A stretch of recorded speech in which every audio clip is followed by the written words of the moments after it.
Hello everyone, नमस्कार। आप सभी लोग का स्वागत है आज के सेशन में, जहाँ पे हम लोग एग्ज़ाम पॉइंट ऑफ व्यू से और बहुत ही बेहतरीन तरीके से पढ़ाई के पॉइंट ऑफ व्यू से किस तरीके से आप समर सॉल्स्टाइस, विंटर सॉल्स्टाइस 21 जून को समझ सकते हैं। तो 21 जून के इस सेशन में आप सब लोग का बहुत बहुत स्वागत है।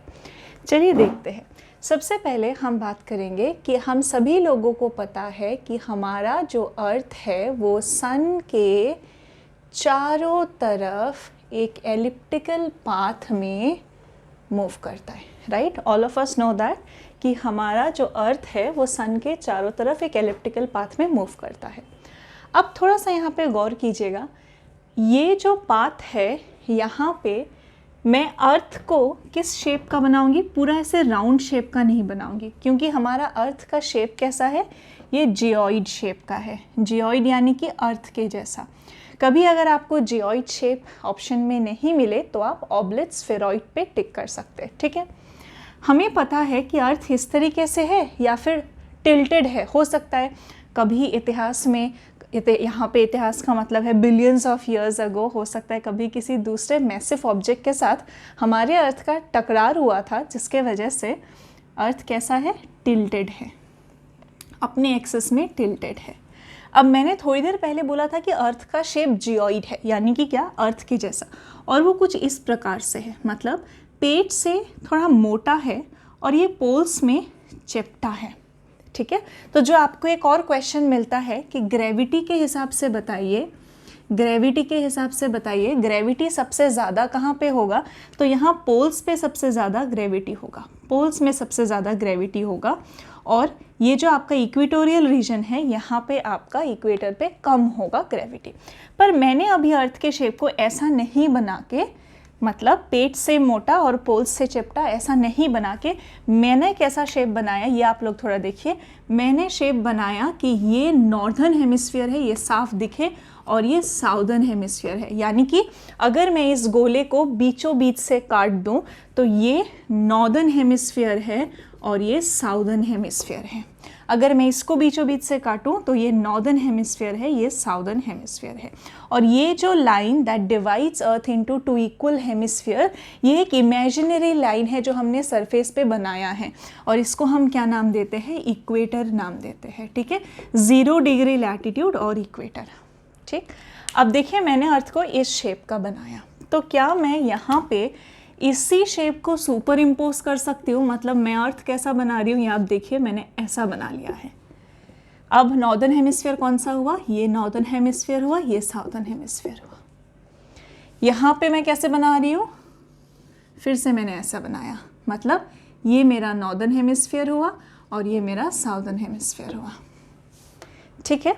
अब क्या हम लोग इस डायग्राम में देख पा रहे हैं कि अगर आपने इमेजिन किया होता, यहाँ पे आपने एक टॉर्च पकड़ा है, तो क्या हम लोग देख पा रहे हैं कि नॉर्दर्न हेमिस्फीयर टिल्टेड है, राइट। अर्थ रोटेट भी कर रहा है, मतलब अपने ही एक्सिस में भी घूम रहा है, जैसे शक्तिमान घूमता है, एक तो अपने एक्सिस में ऐसे घूमता है और दूसरा एक पूरा चक्कर लगाता है सन के चारों तरफ। जो ये अपने एक्सिस में रोटेट करता है इसे हम कहते हैं रोटेशन, और जो ये सन के चारों तरफ चक्कर काटता है इसे हम कहते हैं रिवॉल्यूशन। अब ज़रा देखिएगा, ये नॉर्दर्न हेमिस्फीयर और ये साउदर्न हेमिस्फीयर, क्या यहाँ पे हमें दिख रहा है कि नॉर्दर्न हेमिस्फीयर में समर जब हो रहा है तो साउदर्न हेमिस्फीयर में तो विंटर हो रहा है, राइट। तो 21 जून यानी कि आज का जो डेट है, नॉर्दर्न हेमिस्फीयर के लिए समर है, लेकिन साउदर्न हेमिस्फीयर के लिए विंटर है ना। फिर भी हम लोग क्यों कहते हैं कि समर, क्योंकि ज़्यादातर पॉपुलेशन नॉर्दर्न हेमिस्फीयर, और इंडिया फॉर दैट मैटर हम लोग नॉर्दर्न हेमिस्फीयर में, तो हमारे लिए तो समर है। अगर ऑस्ट्रेलिया की बात कर रहे होते तो उनके लिए क्या अभी चल रहा है, अभी विंटर चल रहा है। तो ये हो गया जून के बारे में।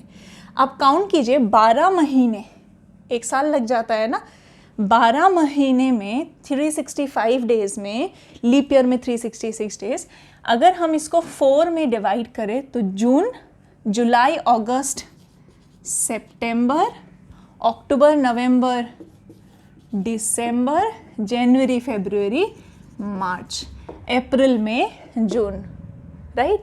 तो ये जून के महीने में नॉर्दर्न हेमिस्फीयर के लिए क्या है, समर है। तो हमारे लिए समर है। और आज जो कह रहे हैं कि हम लॉन्गेस्ट डे है, longest day for home, for us, जो हम लोग नॉर्दर्न हेमिस्फीयर में हैं, हमारे लिए लॉन्गेस्ट डे है। ठीक है, अब हम लोग देखेंगे जून के बाद इसको हम क्या कह सकते हैं, समर सॉल्स्टाइस। ठीक है, जब आपका सितंबर का महीना आया, अब तो देखिए यहाँ पे इस तरीके से एक डायरेक्ट सनलाइट यहाँ पे बीचों बीच इक्वेटर पे जाएगा, सेम यहाँ पे भी होगा, है ना। तो इक्वेटर पे साल में 2 बार डायरेक्ट सनलाइट आप लोग को दिख रहा होगा। इसको अब हम क्या नाम देंगे, ऑटम इक्विनॉक्स, इक्विनॉक्स नाम देंगे इसलिए।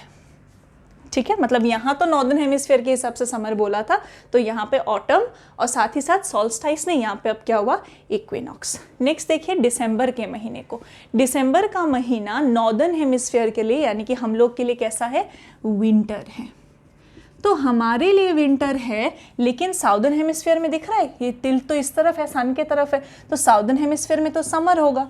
तो दिसंबर का महीना साउदर्न हेमिस्फीयर के लिए समर है। यानी कि वो जो आपको एग्जाम में क्वेश्चन पूछते हैं कि इनमें से कौन सा कंट्री क्रिसमस समर में सेलिब्रेट करती है, तो दिसंबर में, फॉर दैट मैटर ऑस्ट्रेलिया को ही पकड़ लीजिए, पूरी तरीके से साउदर्न हेमिस्फीयर में है। ट्रॉपिक ऑफ कैप्रिकॉर्न ऑस्ट्रेलिया को लगभग 2 पार्ट्स में डिवाइड कर देती है, राइट। तो यहाँ पे ऑस्ट्रेलिया है जो आपका दिसंबर में, और बाकी ऑप्शंस में भी देख लीजिएगा। तो ऑस्ट्रेलिया आपको नॉर्मली एग्जाम में पूछा जाता है, क्यों, क्योंकि वो पूरी तरीके से साउदर्न हेमिस्फीयर में है, और दिसंबर में उन लोग के पास क्या चल रहा है, 25 दिसंबर क्रिसमस के दिन समर चल रहा है। ठीक है, तो हमने देखा जब हम कहते हैं कि दिसंबर में विंटर है, तो किसके लिए विंटर है, हम नॉर्दर्न हेमिस्फीयर वालों के लिए विंटर है। और मोरोवर ज़्यादातर लैंड मास भी किधर है, ज़्यादातर लैंड भी आपका नॉर्दर्न हेमिस्फीयर में, that is also the reason. वापस आइए, अब कम टू दिस मार्च, यहाँ पे हम क्या लिखेंगे, स्प्रिंग, यहाँ पे हम लिखेंगे स्प्रिंग इक्विनॉक्स। ठीक है, तो एक बार इस डायग्राम को खुद से बनाने का ज़रूर कोशिश कीजिएगा। इसको भले ही आप छोटे से रीजन में बनाएं, बट साइड में लिखने का जगह ज़रूर बचाइएगा। अब देखिए यहाँ पे 21 जून लिखा, यहाँ पे भी 21 जून लिखेंगे, यहाँ पे 22 दिसंबर लिखेंगे, और क्योंकि ये आपको लास्ट में दिख रहा है ना, यहाँ पे लास्ट में यही दिख रहा है, तो इसीलिए यहाँ पे 23 सितंबर लिखेंगे। याद हो गया। अगर याद करने में दिक्कत होता है तो 21 जून, 21 मार्च, 22 दिसंबर एंड 23 सितंबर। आई होप पहला डायग्राम आपको क्लियर है। अब आते हैं हम दूसरी चीज़ पे, दूसरे कंसेप्ट में, that is the aphelion and perihelion. सबसे पहले एक पास, जब मैं लिखती हूँ पास, तो पी से पास, पी से पेरीहेलियन। तो पेरीहेलियन यानी कि पास, यानी कि जब अर्थ और सन सबसे पास है। ठीक है, और एपीहेलियन यानी कि दूर। एपहेलियन, एपहेलियन यानी कि दूर, यानी कि जब अर्थ और सन सबसे ज़्यादा दूर है। ठीक है, तो अब अगर सबसे ज़्यादा पास कब है और सबसे ज़्यादा दूर कब है, तो इसके लिए बिल्कुल इस तरीके से ना बनाते हुए हम ऐसे भी बना सकते हैं। यहाँ पे दिख रहा होगा आप लोग को, मतलब ये मेरा सन है ये सन है, ये अर्थ है और ये अर्थ है। अब इस पोजीशन में देखिए, ये सन और अर्थ सबसे ज़्यादा पास है और ये सन और अर्थ सबसे ज़्यादा दूर है। अब देखने में क्या लगता है कि सन और अर्थ सबसे ज़्यादा पास शायद जून के महीने में होगा, तो बहुत लोग इस डायग्राम को और इस डायग्राम को कंफ्यूज कर देते हैं, बट ऐसा नहीं है। अर्थ और सन सबसे ज़्यादा पास दिसंबर के 1 महीने बाद, यानी कि जनवरी, 3rd ऑफ जनवरी को लगभग यहाँ पे सबसे ज़्यादा पास होता है। मतलब सबसे ज़्यादा पास कब होता है, 3rd ऑफ जनवरी, जब हम इसे क्या बोलते हैं,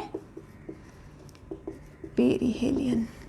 और जब सबसे ज़्यादा दूर होते हैं तो वो जून के बाद, यानी कि जुलाई में। कब, 3rd ऑफ जुलाई में सबसे ज़्यादा दूर होते हैं।